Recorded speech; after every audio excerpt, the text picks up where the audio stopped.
ଭୁବନେଶ୍ୱରଠାରେ ଅନୁଷ୍ଠିତ ହେଉଥିବା ରାଜଧାନୀ ପ୍ରତିଷ୍ଠା ଦିବସ ସମାରୋହ ଉଦ୍ଯାପିତ ହୋଇଯାଇଛି। ଏହି 2 ଦିନ ବ୍ୟାପୀ କାର୍ଯ୍ୟକ୍ରମରେ ଭରି ରହିଥିଲା ପ୍ରତ୍ୟେକ ଓଡ଼ିଆର ବୀରତ୍ୱ, ସଂସ୍କୃତି ଏବଂ ପ୍ରତିଭାର ପରିଚୟର ଗାଥା। ଏଠାରେ ବିଦ୍ୟାଳୟ ତଥା ମହାବିଦ୍ୟାଳୟର ଛାତ୍ରଛାତ୍ରୀଙ୍କ ଦ୍ୱାରା ଚିତ୍ତାକର୍ଷକ ନୃତ୍ୟ ପରିବେଷିତ ହୋଇଥିଲା।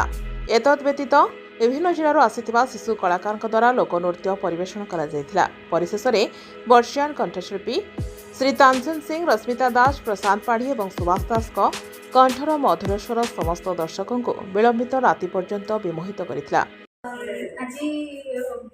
आज भुवनेश्वर कैपिटल फाउंडेशन डे था तो आम मु आसी सत्यसाई कॉलेज रू आसी मो ना वर्षा प्रियदर्शनी आठी रमिता मंडप स्कूल स्तर रू कॉलेज स्तर बहुत पिला आसछंती बहुत सारा कार्यक्रम होची संबलपुरी ओडिसी बहुत विभिन्न प्रकार नृत्य करछंती एठी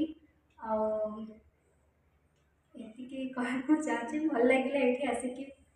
ଏହି ଅବସରରେ ଆୟୋଜକ କମିଟିର ସଭାପତି ଶ୍ରୀ ପ୍ରଦୋଷ ପଟ୍ଟନାୟକ, ସାଧାରଣ ସମ୍ପାଦକ ଶ୍ରୀ ଶରତ ମିଶ୍ର ଏବଂ ଉପସଭାପତି ଶ୍ରୀ ପ୍ରଦୀପ୍ନ ମହାନ୍ତି ପ୍ରମୁଖ ଉପସ୍ଥିତ ରହିଥିବା ବେଳେ ମଞ୍ଚକୁ ପରିଚାଳନା କରିଥିଲେ ଶ୍ରୀ ବାସୁଦେବ ନାଥ।